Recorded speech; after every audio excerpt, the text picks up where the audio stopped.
The all-new Volkswagen Tiguan, different versions, on-road and off-road test. That is today on Autogefühl, your number one resource for in-depth car reviews and your number one community to discuss cars with me, with Thomas. It will be a very special episode because we're showing you a wide variety of the capabilities of the car. We have tested it so far up in the north on the snow. Later on also check out that review because it's a different focus. It will be linked in the video description. Today we're in Berlin, the German capital, where we test a car in the city, in the traffic, which will be a lot of the purpose of this car definitely. But we'll also have an off-road parcours and pick a different vehicle for that one. Why? We're going to explain you all the differences on and off-road in exterior, interior, and of course the driving experience. So it's now go with Autogefühl in full HD, full screen and full length. Let's go.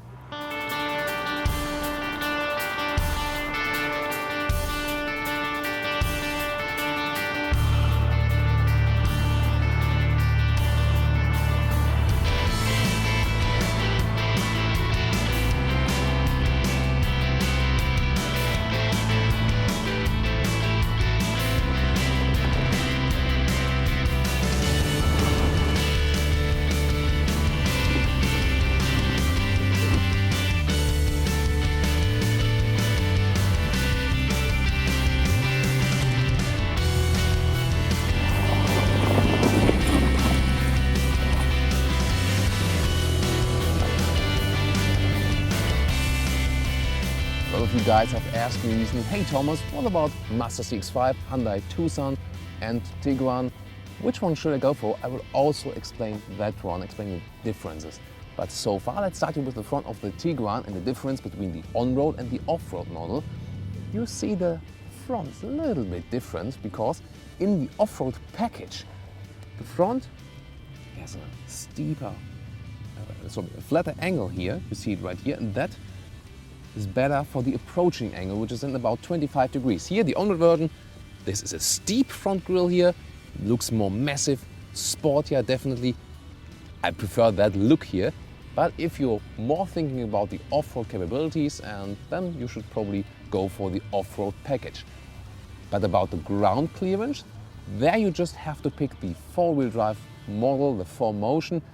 Then the car is sitting 11 millimeters higher. That is just combined with the all-wheel drive and has nothing to do with the off-road package. Off-road package then for the approaching angle in the front and later on also in the back. And 20 centimeters ground clearance do you have then with the all-wheel drive models.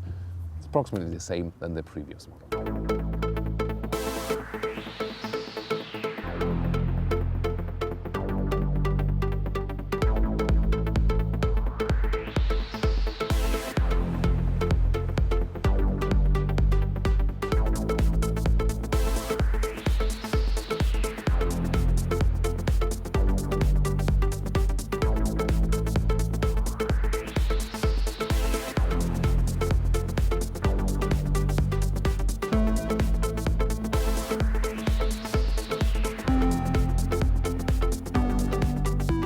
Now take a look at the design. The special thing about the front is it is really clean and seamless, especially through those horizontal lines we have here, and they cleverly lead up to the headlights. It's one of my favorite design features here. And if you now think about the Mazda CX-5 or the Hyundai Tucson, they lay around a little bit more joyful design. This is more the very elegant and clean design. That's the difference in the design. Also, I like the strong accentuations on the hood we have here. Has some kind of a sports car, although it's definitely an SUV, of course. And if we then move on to the side profile, 4.48 meters of length with a 5-seater version. Later on there will also be a 7-seater version available, 4.63 meters, then with a longer wheelbase as well. And so we will have more space and 7-seater. See, there's a short overhang. Also got this off-road accentuation right here. You don't have to pick that. 20-inch alloys, really huge, and they really look great. And what I can already tell you so far, I was so surprised, still has a great riding comfort in the city, so I wasn't really bothered by the big wheels. But maybe I would advise you to go for 19-inch, then you can go sure. We can also take a look soon at the off-road vehicle. That is 18-inch then, how that looks. Design line at the height of the door handles, that's also a good thing. And here we play with light and shadow a little bit. This one has been stronged up in the all-new generation and makes the car definitely way sharper than the previous generation. And well, the previous generation was mainly bought because it was a practical car, great price performance. This car here will also now be bought because people want exactly that design. The rear highlight are those 3D taillights.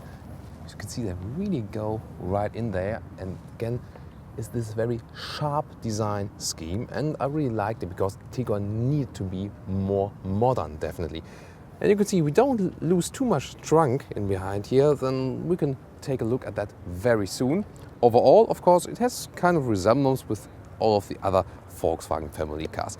This one, by the way, presenting you a black car on purpose here today to show you another color. In the snowy blue we had the ruby red, which is also the one behind me, and also the habanero orange, but just another total shot at another different colors of orange and silver right behind there.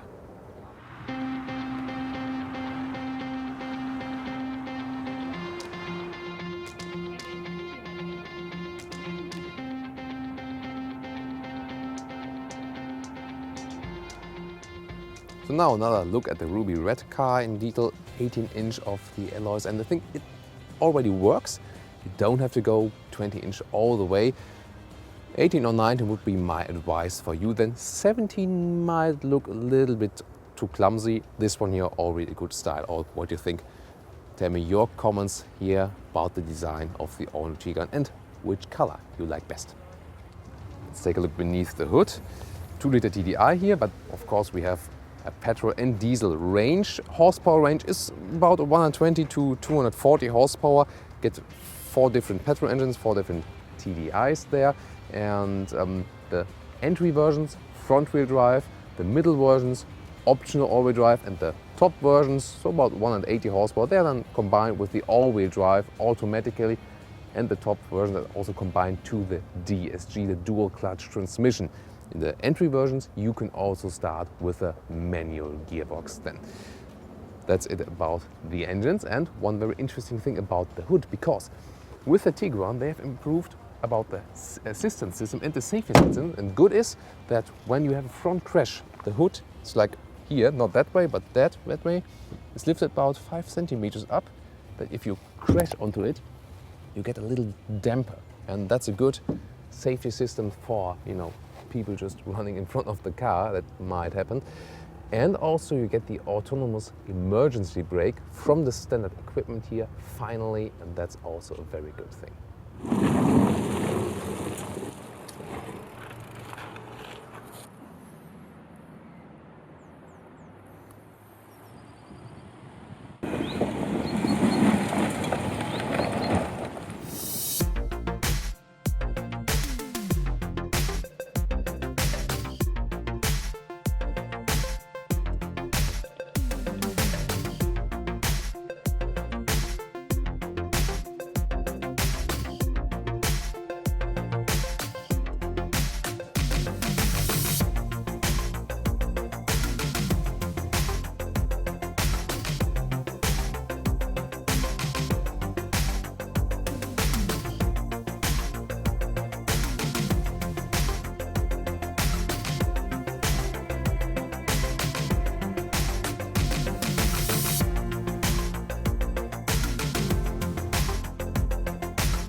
Now let's take a look at the interior, because that is the one that is really differentiating this car to its competitors.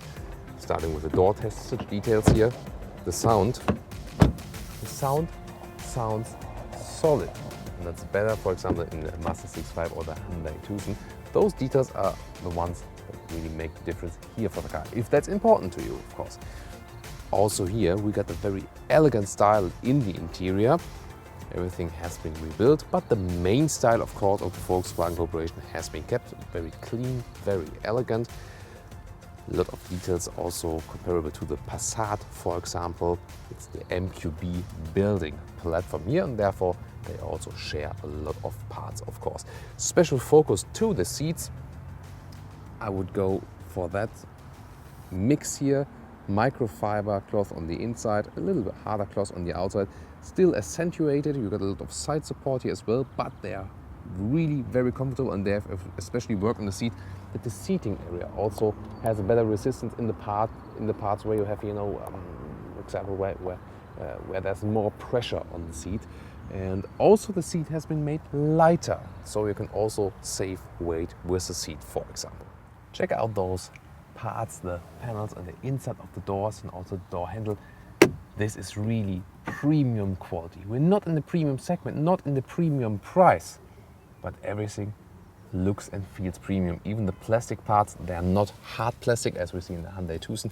They're a little bit softened up and it feels better and also just looks better here. And especially all the silver frames that have been used, it more reminds me of the Audi cockpit, definitely. So not a premium price, but you get the premium quality, and that's the main difference to the other competitors. The other competitors have also, you know, good concept in controlling the car, kept very simple. But this one here, the interior look and feel, that is the one that the Tiguan leads also to the competitors and can even keep up with the premium competitors. Of course, there are other stuff, you know, where the others maybe have some good things, but that's the main focus here of the Tiguan. The seating position again, you can adjust it manually in the height, make low again, front and back, and also the back part. If you want the electric version, it's also available. There's also the special Ergo Comfort seat available, but this one here already is really a very good seat, starting about with a middle trim level. You have to go for that, but that's perfectly fine. If you pick the Tiguan in middle trim level, you almost have everything you have. Later on, we'll also talk more about the infotainment system. And the seating position is of course upright, as we would expect it for an SUV, and you're really sitting quite high, especially in the all-wheel drive version. And if you compare it to the other cars, for example, also again the Hyundai Tucson or the Mazda CX-5, there you more have a normal passenger car feeling.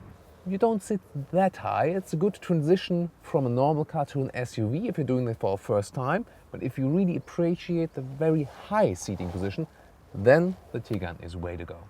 Interesting detail, Volkswagen has worked here on the door sill seal, the Türdichtung we would say in German. And you see it's a special form here with this double, and we can see the counterpart as well, and that's even more interesting. And the overall effect is, again here another cover, and overall effect is that no dust or some water will come in here and will not damage or maybe make the door cover here dirty. That's only from your own shoes, and then you get some dust on it. Storage spaces at the inside of the doors is really huge. You can see also big bottles would be easily fitting right in there. And then there's a small case right next to the steering wheel right here. Then a storage space at the top of the dashboard, nicely hidden. If you follow down, Discover Pro, the biggest GPS available, that already includes Apple CarPlay. We'll soon show you that. AC unit here, good quality as we always expected. Also heated steering wheel with heated seats in combination. Then in the screen you can deactivate the heated seats and just have the heated steering wheel, for example. That's possible. Then at the lower part, I've already got the iPhone ready for the CarPlay connection that will be put in right here in that USB slot. Also 12-volt power supply is available. DSG shifting lever in the middle, combined with the diesel. We can later go to the off-road mode and show you, for example, you can build some wedges in front of the tires when you're going downhill. There's a hill descent control and more stuff to come. Then here, for your bottle holders, they are adaptive, a nice solution. They can be big and also a little bit tinier, and you can also close that whole stuff. A clean and versatile solution. Then the middle armrest, very solid build again, and even more space right there. And the glove box slides down smoothly, can be cooled right here. You could set it that way. Then there's a whole opening and reasonable space here and there. And this is here for the infotainment system with a map data info, for example. Optionally, you can get this huge panoramic roof. There's a shade available for very hot summer days. And the good thing is, you do not have to pick between a panoramic roof and a roof that can be opened. Here you have both. First of all, removing the shade, and then you can also open it, and you will see it. It has a really wide opening, so it's almost like one step between the convertible SUVs and the classic SUVs, even a little bit further. That's really huge. It gives a lot of light in the interior. I think it's an option I would go for, and it will be exciting. What about the head space then still in the rear? By the way, as we have this perspective here right now, with those head restraints, you can also move them to the front. So you can adapt them that they are closer to the head. Also good for the crash, by the way. And of course, if you want to lean into them with your head. Nice and easy solution. Let's get in the rear. And this is a part where they've especially worked on in comparison to the previous generation. We have more space, especially more knee space. And also the table has been fixed.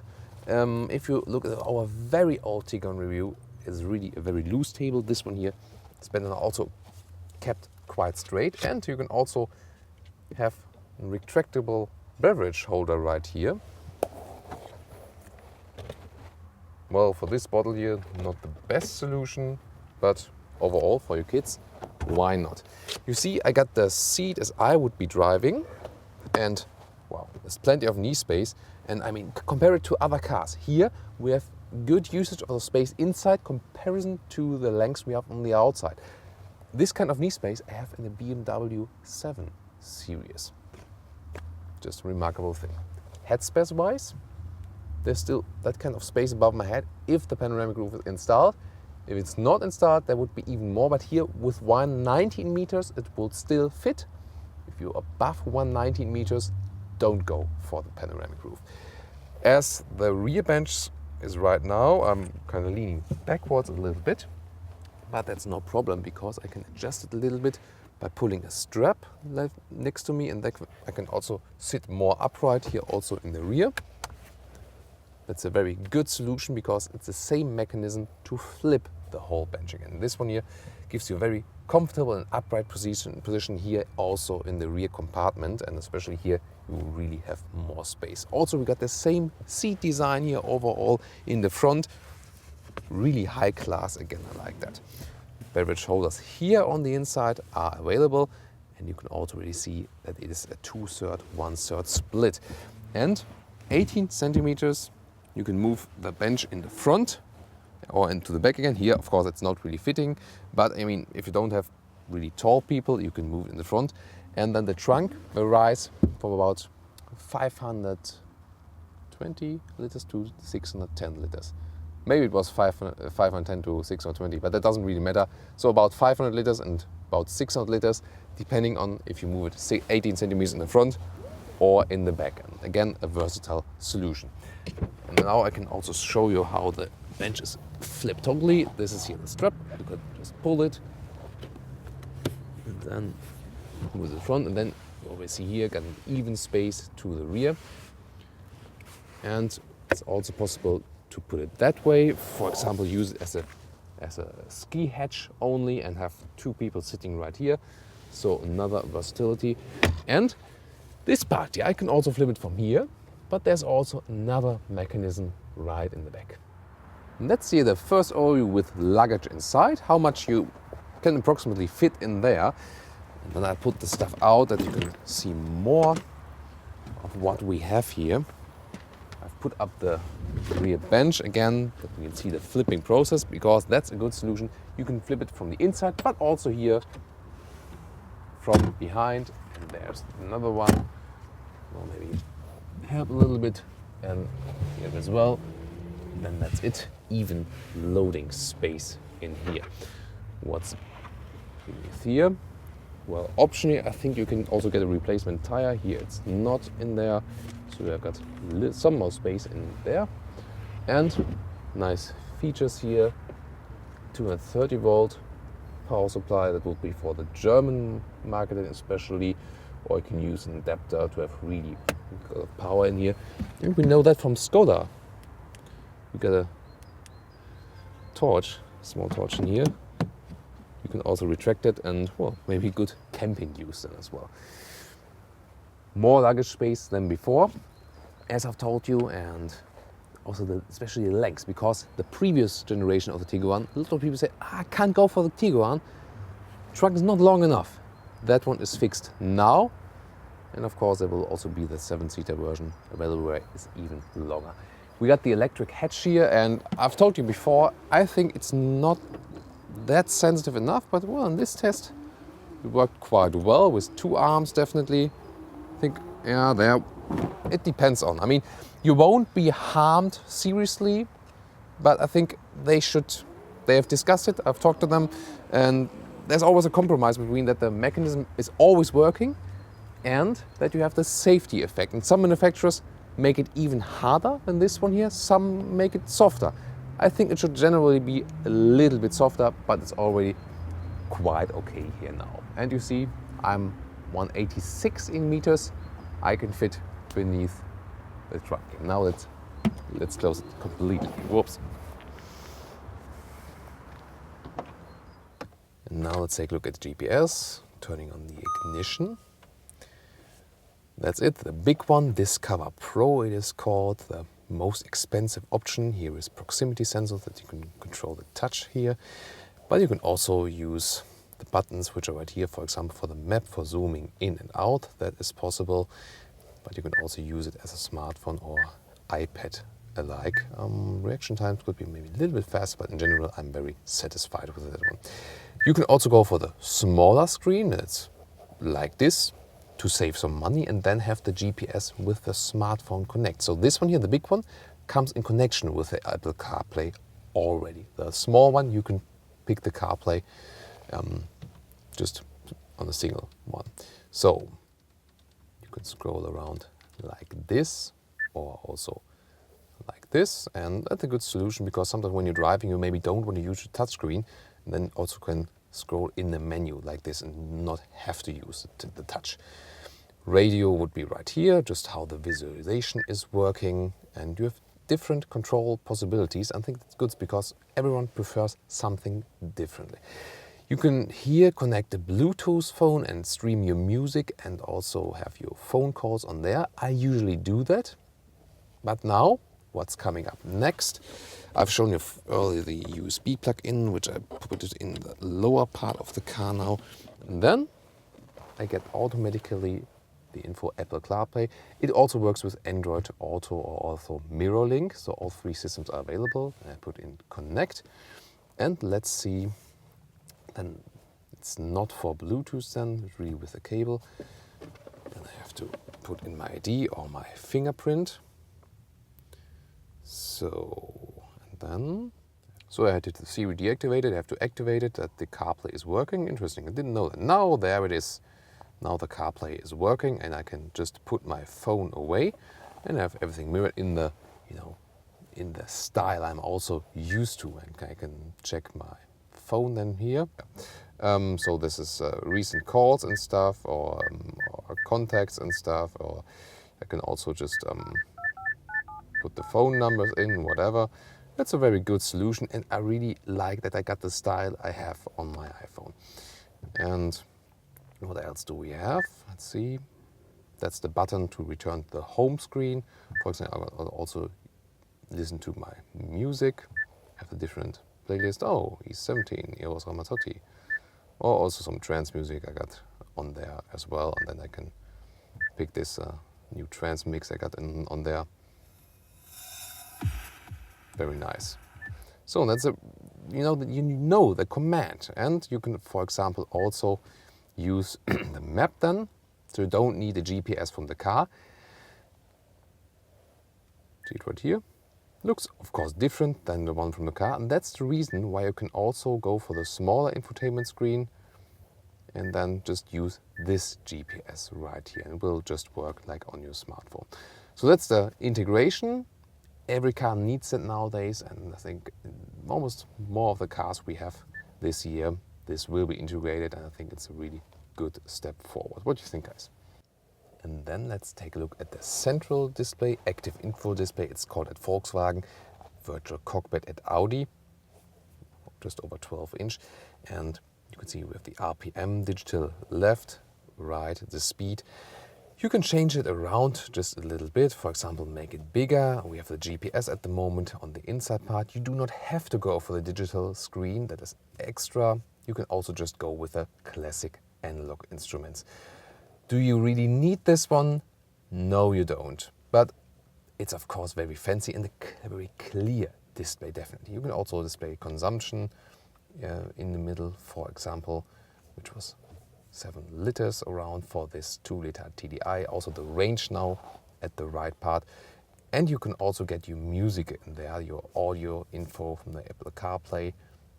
So you really have a good possibility to change that one around, or also for the vehicle status or the assistance systems we have here. There's the adaptive cruise control, for example, in here, also the ACC and lane assist, all of the assistance systems we have here.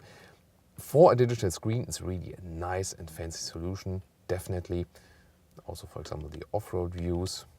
You can control it with the steering wheel. And we'll show you that one in the off-road mode as well. You can check the angle, how the wheels are turned, and also there's a compass on the right side. A lot of possibilities, but it's an option you could leave out if you want to save money.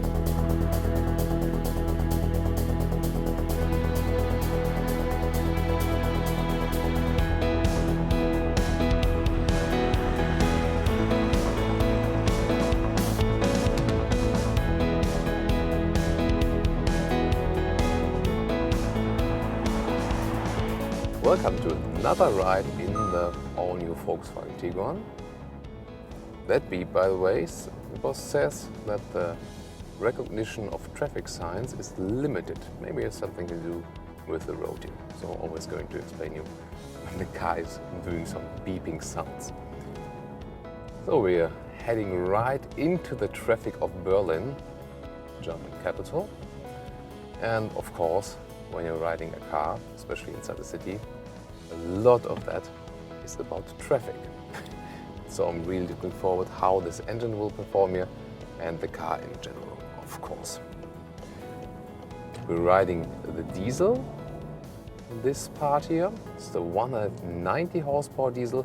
In our previous all-new Tiguan review, we're from the 150 horsepower diesel. Both the 2-liter diesel, yes, the famous one, but the new build, and this one here even stronger, also in combination with all-wheel drive, because no matter if you go for petrol or the diesel engine, if you have the all-new Tiguan in the higher specs, it's always about beginning 180 horsepower is always combined then with the DSG and also with the all-wheel drive.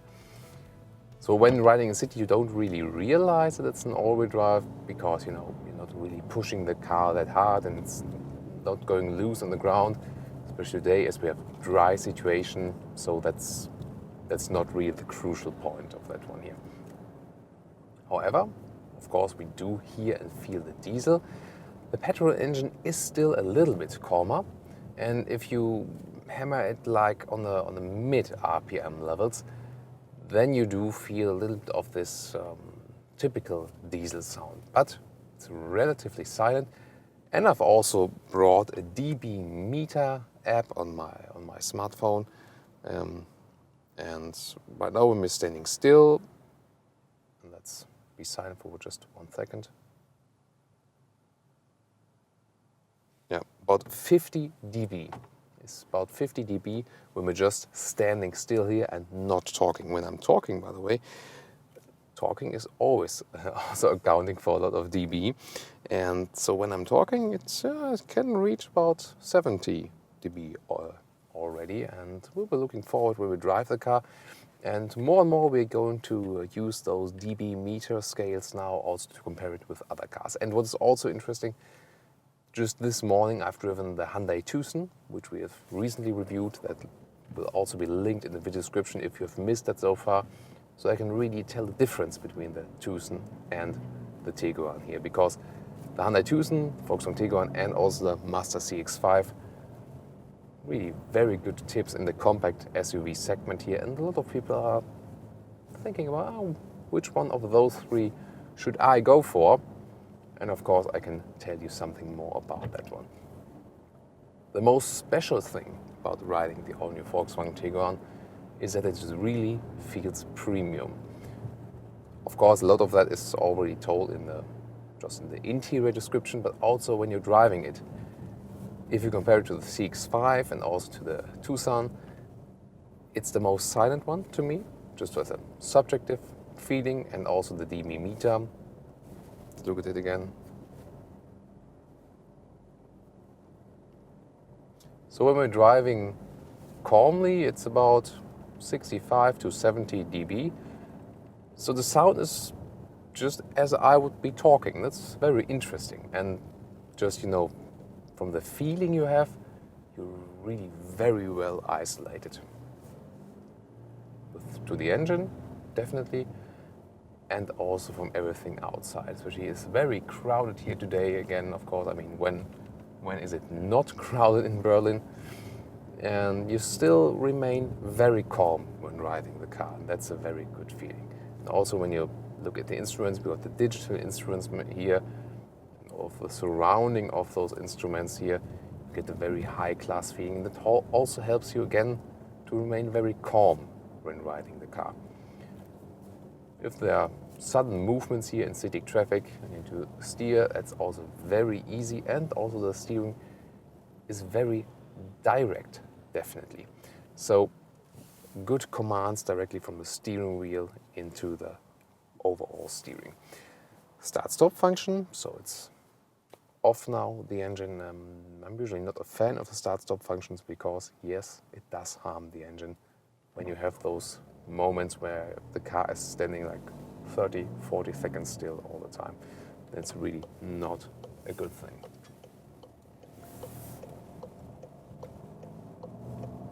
Here again, you see hardly any turning angle is needed for the steering wheel. That's a very relaxed ride for that one as well.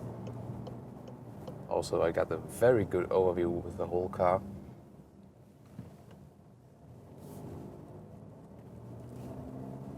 Very, very calm to ride in the city. You know what, you've seen it from the outside, and you got a little glass that is very steep, so that is adding to this overview the car has. The throttle, by the way, it sits relatively low just from the pedal, but the throttle input also just feels normal and very natural, definitely. I've read some comments that there wouldn't be too much space for your feet, but I can't really confirm that, so I'm totally fine with that. This one here also has a panoramic roof. That's also the reason why we can mount this camera here that well today.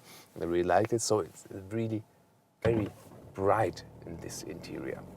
And that also helps, again, to a higher class premium feeling in the car.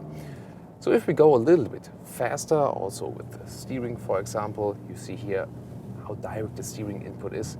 And that does feel sporty indeed. And I mean, don't have to expect that from an SUV. It really feels sporty, of course. But here, I would say it does feel sporty already, and someone behind me is already wondering what I'm doing here. So, and for the power, 190 horsepower diesel is really strong, and you will easily get along with an engine with less horsepower. The 150 horsepower diesel was way enough, definitely. But if I really push it, I got a direct response, and I don't really have to wait until the turbo sets in, because that's just enough Newton meters of torque available at all times. Even the downshift is not really necessary. It's combined with a dual clutch transmission with a DSG, and Volkswagen says they have solved issues that were there in the past, as there were some overheating issues. They say that's fixed now. We'll see in a couple of years if that is true, but so far I'm quite optimistic about the DSG, because it really accounts for a very calm ride, definitely. You can always also use the shifting pedals at the steering wheel, so for example to shift down. If you shift up and hold the pedal, then it moves again back to the full automatic mode. Also when I put the DSG shifting lever from D to S. Then I got a sport mode. It also says here in the digital instruments an S3 or S2, and that lets the gear turn up higher. Got a little bit more input from the throttle, and also the shifting process is later, so later shifting up of the car. Usually you won't need it, especially not with this 190 horsepower version, because there's always plenty of power available, definitely. The seating position is quite upright and high, as we expected from SUV.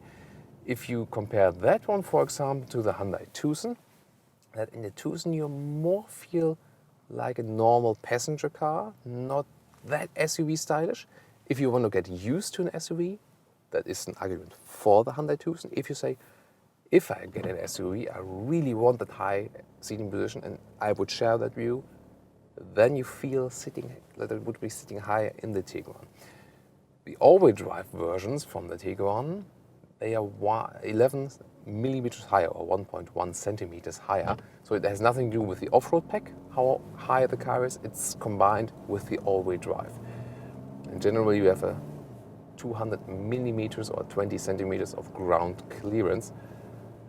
That is not very special for an SUV. That's comparable, for example, to the Passat all-track. But as we've already shown you, it also has off-road capabilities, definitely. So now approaching the traffic again, I'm still really relaxed, and also the seats, I've told you that in the interior review, they are really also comfortable for the long-term ride, so you don't get this back fatigue, especially in the lumbar area. That is also very well done in here. So it does not have a big premium price yet, but you get a premium feeling, and you know, they're usually those compact SUVs which are rather in the achievable region, and then you got those compact SUVs which are really in the premium segment. And this one here is making a connection. It's in the price region. Someone recently told me, he's even in his market paying 5,000 euros more for a CX-5 than for a Tiguan, and that was really astonishing. And I mean, if you think about other premium compact SUVs like a Mercedes GLC or the Volvo XC60, wow, the prices are really high for those. And with this one here, you can really combine the premium feeling with the still achievable price. I think that's the most special thing also when riding the car. What else do I realize? As the mirror is frameless now, I got a very good view, but at the same time, the back mirror is not really disturbing me that much. Of course, in city, we're not going to race the car. Some other testing possibilities, we can push the boundaries harder. But if you've seen our snow review, then you may be seeing that this one can also have a lot of fun in drifting with the all-wheel drive. And so if you haven't seen that so far, definitely tune into that review, because that was really worth watching the time. But I'm really enjoying this and another test here today, because this car will of course be mainly about city driving, and it is really a good car for the city riding, definitely, especially because it's really so silent. I've worked again on the sound installation, and when I'm speaking here, and just shut my voice just for a second, it's really totally calm. See people walking, cars driving by, and I hardly hear them. And also the DME meter confirmed that impression. Maybe we can take a look at it one more time, because it always depends also on how the road is, for example. Okay, 50 dB again when we're standing still. And then we'll take a look at it once more here in the Berlin traffic.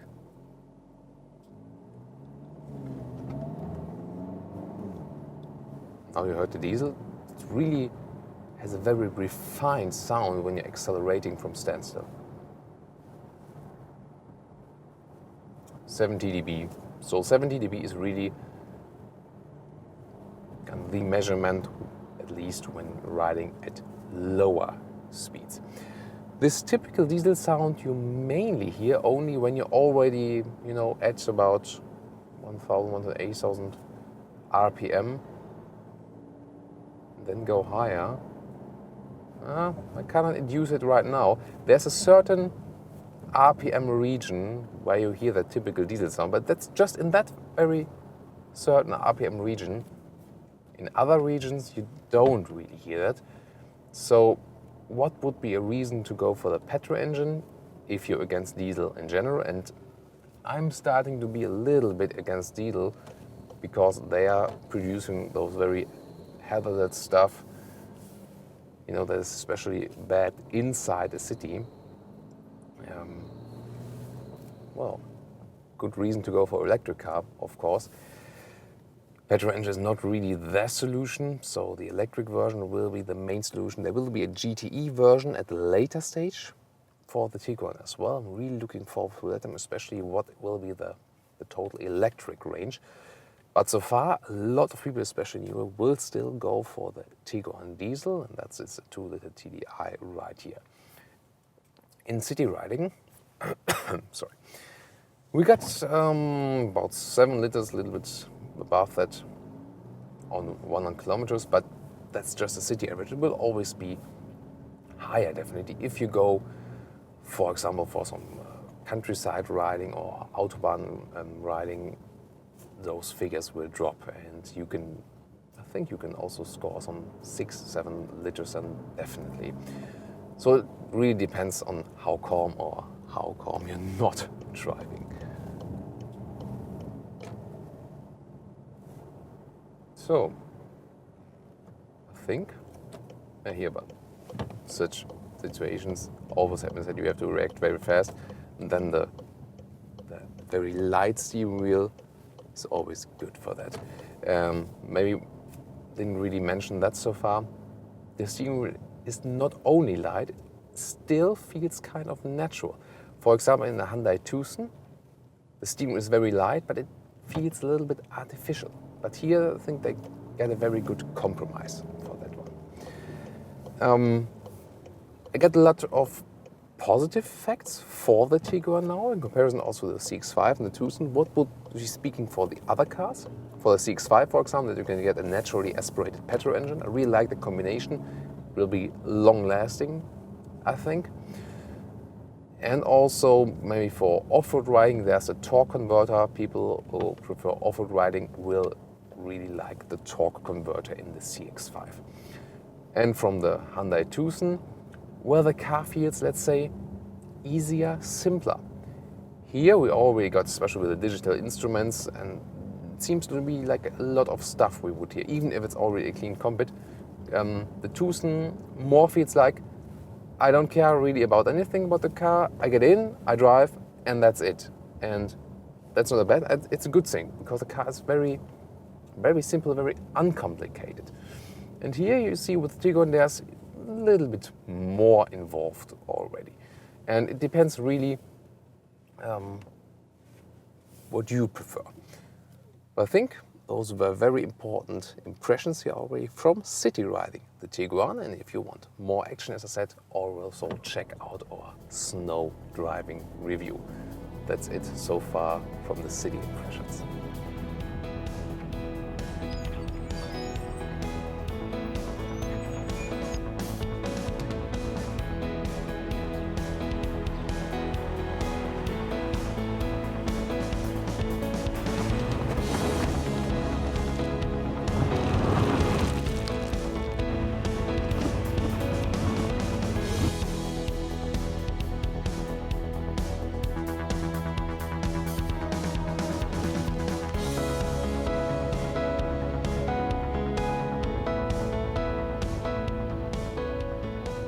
Now we start our off-road test. In this case we have the 2-liter TDI, it's 150 horsepower, and of course also with the all-wheel drive combined, as it should be for the off-road track here. We got a separate off-road parcours. The terrain itself, the very surface, is relatively flat, but we have a lot of bumps, as we say in the motocross world. Those are here the boops. whoops. You understand that right. We got the separate off-road version here as well with the off-road package. And the main difference is, if you have the all-wheel drive, 20 centimeters ground clearance, you have a little bit more ground clearance with the four-wheel drive. And then the off-road pack, that one has an effect on the angle, the approaching angle in the front and also in the rear. That is then approximately 25 degrees, and that helps me really here in the whoops. So like this, and of course always going slow, and I'm in the off-road mode.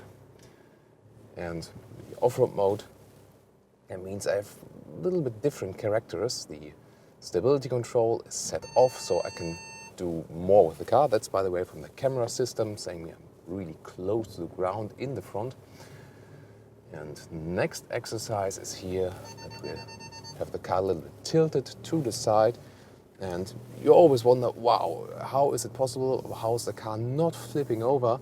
And that's because the center of gravity of a car is kept relatively low. And that's why you can go that sideways without falling over. Increasing the off-road capabilities of the all-new Tiguan was one of the major focuses, definitely, because that will also, especially for the US, make the car more attractive then. And now is another approach, and this is really interesting because we can see it right here. We got some loose gravel on the top of the hill, and therefore we'll have a little bit more speed now, but not too much speed, because that's why, too much speed is never good in off-road riding. So let's see. Four-wheel drive, off-road mode is in. Off-road mode, more power is also distributed to the rear wheels than for this all-wheel drive. Let's see. It really looking scary.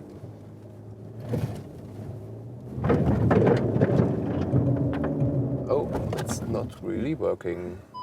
We were not really fast enough. So rolling down slowly again. To approach, maybe I'll approach it in another line, because this one is really drawn out now a little bit. I'll approach in a little bit different line and a little faster. So because we got two big ruts then here now, and let's see, give it a little bit more speed. Yeah, that's it. That's it. Very interesting. Yeah, you see, this was really a very hard exercise, and you don't want to go too fast because there was another cameraman staying on top of the hill. You have to react somehow, but for this very loose stuff, you really need some speed then. Very interesting, and also quite challenging, because most of the exercise in the off-road parcours, if you just go slowly, not so much will happen then. Here another tilting section, and we've already realized it on the test track on the ice that the off-road capabilities of the Tiguan are really nice, because the car is really calm in every situation. It really feels like a normal passenger car, and you don't need really hard, tough skills to control that one. Right, next obstacle. The interesting thing is, on the left side in the instruments, the digital instruments, you can see the turning degrees of the wheels. That's also helpful for off-road riding. Now we're approaching some stairs. This is again the optical warning from the area view. And in the area view, you can also see the vehicle faked from above. And that's really interesting, because we can really see how we can approach. Because in the front, I can see nothing now, because the hood is blocking my vision. And now in this area view, I see that there are stairs. And so I can really very closely, as an instructor, really very slowly, and then I can go down the stairs here. In that area view I can see. It's going crazy here now. You can also turn that off, that sound. That's the way. So that's really good for off-road riding then, when you don't want to be annoyed by that too much. Wow. Looks even more spectacular from the outside even, but of course here again the key is to go very, very slowly. Now we got some transverse exercise. That means first of all we go with the left wheel onto that obstacle and then with the right wheel. That again looks very great from the outside. And what is interesting is that they have worked on the rigidity of the car. They've stiffened the car up, and that was also one purpose for making it more off-road capable, of course. And the real challenge was the car became lighter, and at the same time they made it stiffer. And that was the real challenge. As for the chassis, I've talked to the chassis engineer about that one, and that was really the result for that one. And again, some transverse joints. It's really even more interesting because maybe we can also lift the one or other wheel up.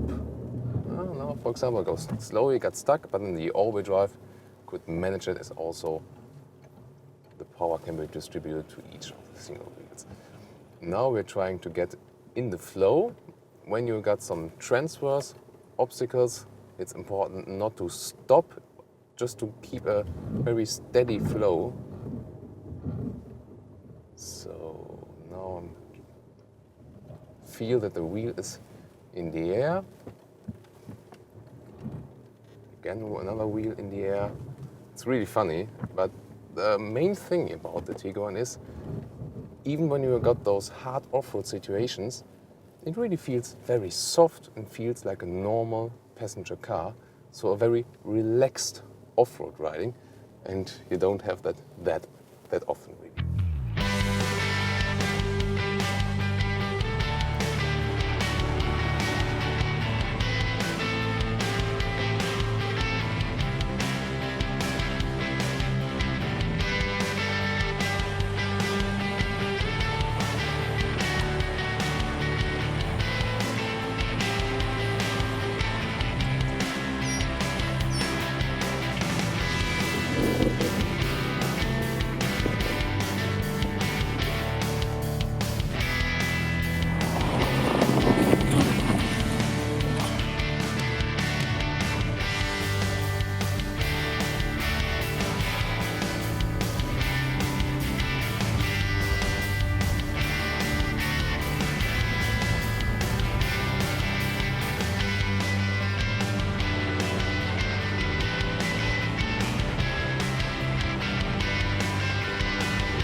To me, the all-new Volkswagen Tiguan is now on top of its segment here in the all-new generation.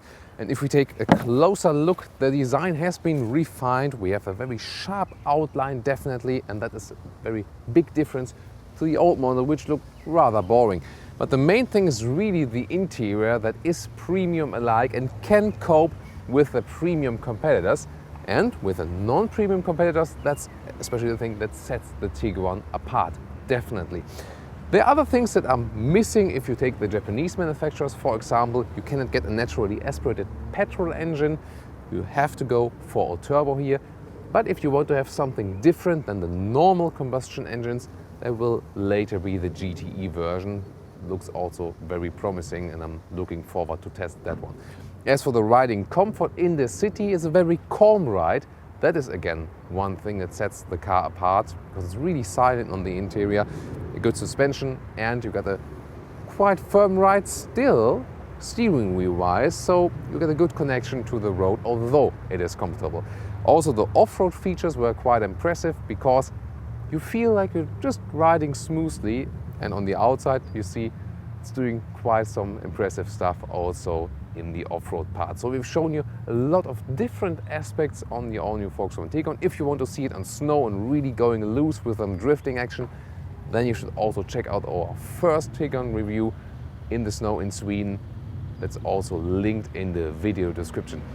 So if you ask me now, CX-5 or the Tucson or the Tiguan, if they're all at the same price, I would definitely go for the Tiguan. I can say that so far because just of this premium feeling that sets it apart. If there are major price differences, it really can vary from market to market. Then you have to rethink a little bit again. But I think we've presented you the advantages and all the things where the other may be a little bit better. So overall you get a good overview on how this car is performing. Really looking forward also if we soon test more of the new premium SUVs, how that will also compare. So one of the best tips here in the premium or non-premium both compact SUV segment. I really like your feedback on the car, on the different aspects we've covered here and of course on our video. And I'm sure we see each other again at the next Autogefühl episode with Thomas or one of my colleagues here at Autogefühl. Thanks for watching and bye.